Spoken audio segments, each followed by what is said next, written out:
Bonjour, je suis très content aujourd'hui de vous retrouver sur la chaîne YouTube Temps de sport, sur la sollicitation de mon collègue Stanislas Frenkiel, qui m'a demandé de vous présenter un livre qui m'a marqué. Alors évidemment, la chose est difficile à mettre en œuvre parce qu'il y a toujours un certain nombre de livres qui nous ont marqués, mais j'ai fini par trouver le trésor que je voulais vous présenter. Alors avant de présenter cette sorte de trésor historique, je vais dire quelques mots à mon propos très rapidement. Je suis historien, j'enseigne à l'Université du Mans et je suis rattaché à un laboratoire du CNRS qui s'appelle TEMOS. Mon parcours est celui d'un historien du politique et des médias, spécialiste de l'histoire de la gauche et des intellectuels qui, chemin faisant, au fil des aléas d'une carrière, est devenu avec bonheur un historien du sport. Et si je voulais être plus précis encore, je me figure comme étant un historien de l'histoire sociale et culturelle du sport, un travail dans lequel je m'appesantis en particulier sur les questions médiatiques. Voilà, alors ça c'est pour moi. Maintenant, l'homme. L'homme en question s'appelle Alex Poyet, l'auteur de ce livre, avec lequel j'ai une histoire singulière, puisque Alex Poyet, avant d'être un collègue et d'être un historien du sport patenté, fut mon professeur d'histoire en 5e. Nous nous retrouvâmes une vingtaine d'années après, au hasard de candidatures sur des postes de maître de conférence, et j'ignorais totalement qu'Alex était devenu docteur en histoire sous la direction de Pierre Arnaud, rien que ça. Bref, j'ai eu plaisir à le retrouver, et c'est un des hasards de la vie qui a un goût de Madeleine. Alors Alex Poyet a enseigné dans le supérieur sur la fin de sa carrière. Il a pendant longtemps été enseignant dans le secondaire. Il a fait des études d'histoire moderne d'abord, et puis ensuite il s'est tourné vers l'histoire de la vélocipédie, du cyclisme,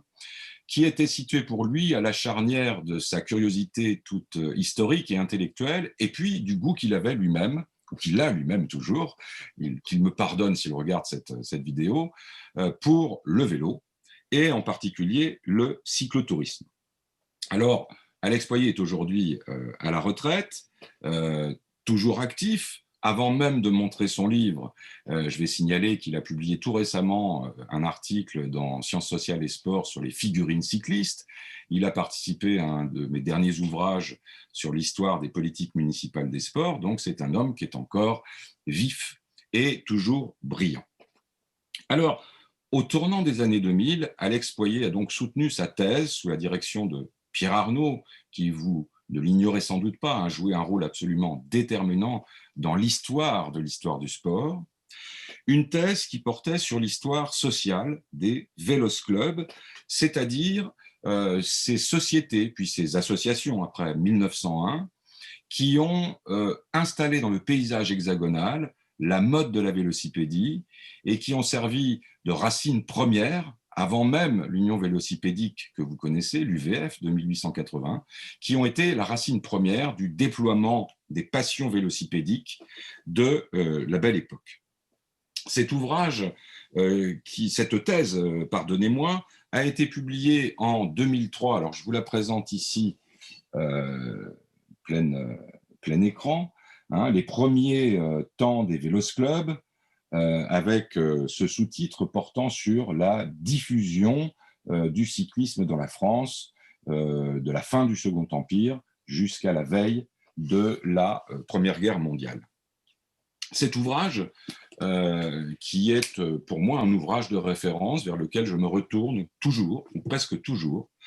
est un des premiers ouvrages qui donne lieu en France à l'apparition d'une monographie sur un sport en particulier, ici le cyclisme, à l'instar des travaux de Thierry sur la natation, de certains travaux de Val et Lanfranchi un peu plus anciens sur le football,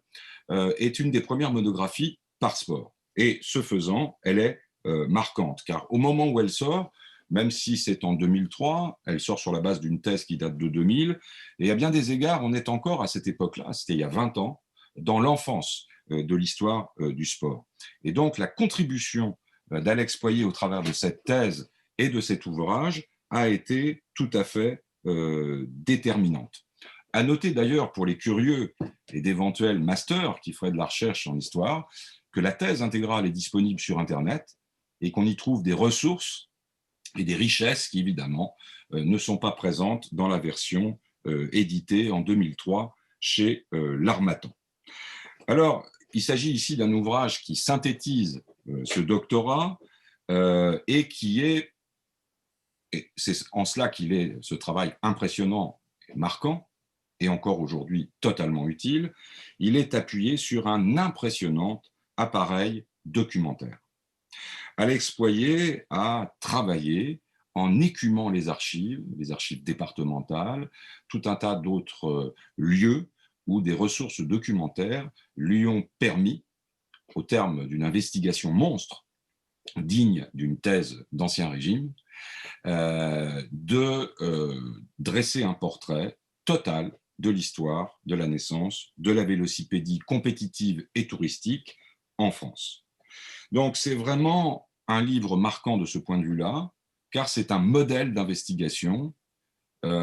et je ne connais pas de monographie sportive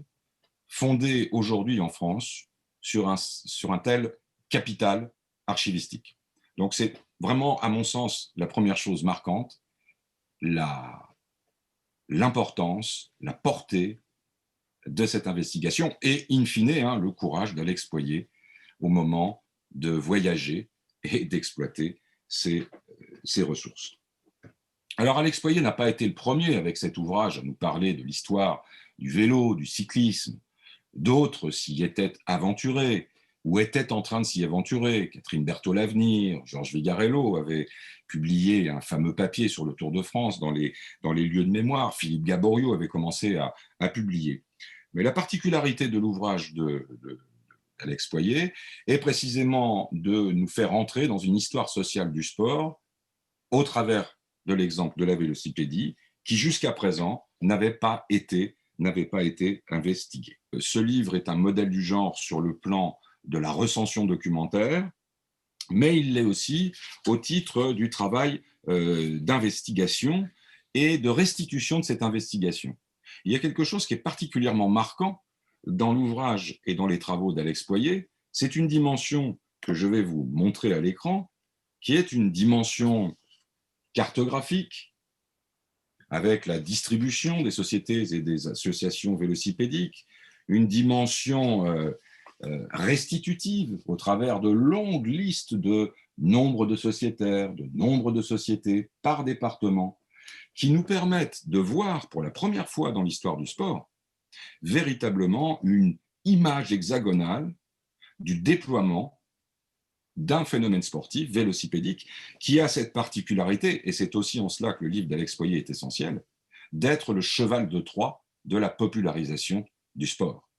Car avant que le football ne devienne le sport roi dans l'entre-deux-guerres, sport tout à la fois populaire et popularisé, c'est le cyclisme qui tient ce rôle et qui, avec la naissance des vélodromes notamment, donne à nos aïeux des lieux dans lesquels on donne à voir le sport vélocipédique, mais aussi tout un tas d'autres sports, donc c'est tout à fait essentiel. Donc il y a cette dimension statistique, cartographique à laquelle je suis extrêmement sensible,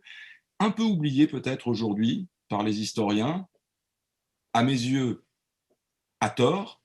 et qui est une des richesses de l'investigation d'Alex Poyet. Et puis, son livre est un livre tout à fait accessible, lisible, et c'est une autre de ses qualités. La problématique du récit historique pose la question de la capacité que nous avons à transmettre dans des termes accessibles et en même temps précis, justes et exigeants, une histoire complexe. Et de ce point de vue-là, Alex Poyet a une écriture qui tiendrait, si on accepte la parabole, d'une ligne claire, comme on le dirait en bande dessinée, rendant son propos extrêmement accessible. Alors après, il y a le fond, bien entendu, car nous n'en avons pas encore parlé. Le fond, c'est-à-dire la structuration même du propos et de l'investigation argumentaire. Alors, je vais prendre ici juste l'exemple de la première partie, pour ne pas vous lasser de trop. Une première partie qui porte sur les années 1867-1888 et qui est composé de la manière suivante. Un premier chapitre investigue la question de la naissance des premières structures, donc à l'époque des sociétés cyclistes, les vélos clubs, et de leur relation en particulier avec le monde urbain. Nous sommes dans le troisième tiers du 19e, une période d'industrialisation, d'exode massif des populations rurales vers les grands centres urbains, et donc Alex Poyet, sur la base de cette énorme investigation documentaire, réussit à nous restituer ce qu'est ce monde des premiers vélocipédistes en nous peignant des milieux, des lieux, des hommes, en nous disant qui sont les sociétaires, quels sont leurs métiers, à quelle catégorie sociale précise ils appartiennent, quel type de catégorie sociale se rencontre dans ces sociétés et quel sens on doit mettre derrière ce croisement, cette rencontre. Et puis il aborde la question des femmes dans la pratique vélocipédique, mais aussi celle d'un certain nombre de catégories socio-professionnelles comme les mineurs. Ainsi donc, il trace dans ce premier chapitre un portrait renvoyant tout à la fois à l'histoire de la France du vélo, croisée avec la France urbaine, la France industrielle et toutes les catégories sociales qui commencent à s'emparer, en tout cas pour les plus aisés d'abord, et puis par effet de ruissellement, l'expression est très à la mode, par effet de ruissellement vers des catégories moins fortunées, de cette passion vélocipédique. Le deuxième chapitre est, lui, centré sur la construction plutôt institutionnelle de cette vélocipédie conquérante de la fin du 19e siècle. Il met là en évidence un processus au travers duquel on a tout à la fois un mûrissement des sociabilités cyclistes et puis à un moment donné, le besoin d'une organisation qui va chapeauter tout ça, l'UVF, 1881, et qui à son tour va devenir une force vive permettant que la vélocipédie soit de plus en plus populaire, développée et diffusée à l'échelle de l'Hexagone. Donc cette fois-ci, un chapitre portant plutôt sur l'histoire des sociabilités comme ressort de l'institutionnalisation d'un fait sportif, avec évidemment la problématique de la culture compétitive qui entre en ligne de compte de façon de plus en plus prononcée à partir des années 1880-90, ce qui amène à un troisième chapitre, en toute logique, qui lui traite de cette diffusion par le biais de l'affirmation pour la culture compétitive et du goût de la population pour le spectacle de la course cycliste, qu'elle soit donnée dans les vélodromes ou sur les routes. Donc une investigation touchant cette fois-ci à la naissance des compétitions, du point de vue organisationnel, réglementaire, calendaire,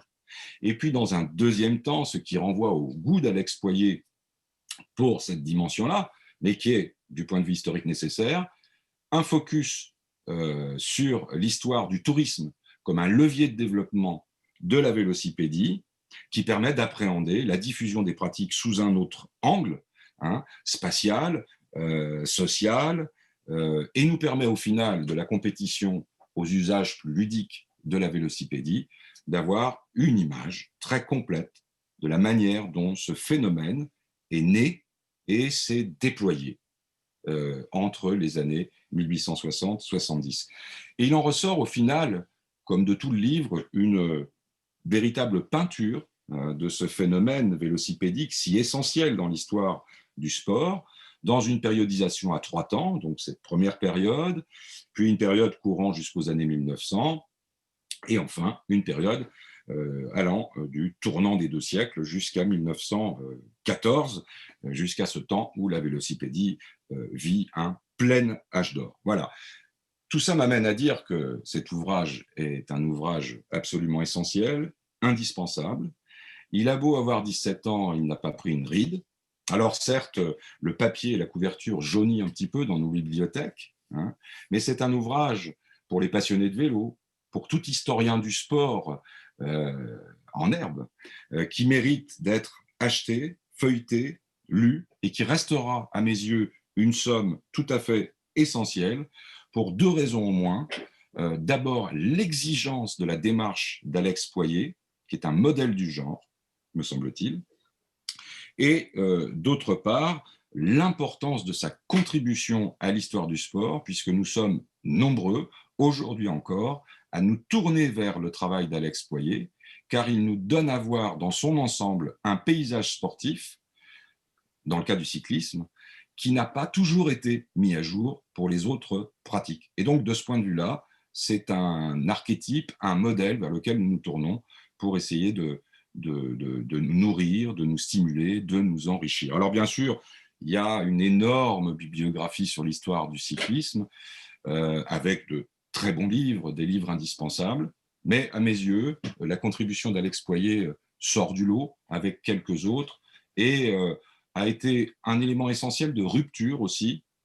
dans l'ordre de l'histoire du sport, avec une représentation très mémorialiste de l'histoire du cyclisme, centrée sur les personnages, sur les résultats, sur les anecdotes, alors que là, on entre de plein pied dans une histoire exigeante, sociale essentiellement, spatiale beaucoup aussi, et ce sont deux dimensions auxquelles je suis extrêmement sensible. Voilà, un soliloque auquel on nous invite dans cet exercice, que j'ai eu plaisir à faire. J'ai eu donc aussi un grand plaisir à nommer mon ami et collègue Alex Poyet avec ce livre sur l'histoire des Vélos Club. Je vous remercie de votre attention et puis je vous dis à bientôt sur la chaîne Temps de Sport. Bonne journée. Partagez, commentez, abonnez-vous, car enseigner, c'est répéter.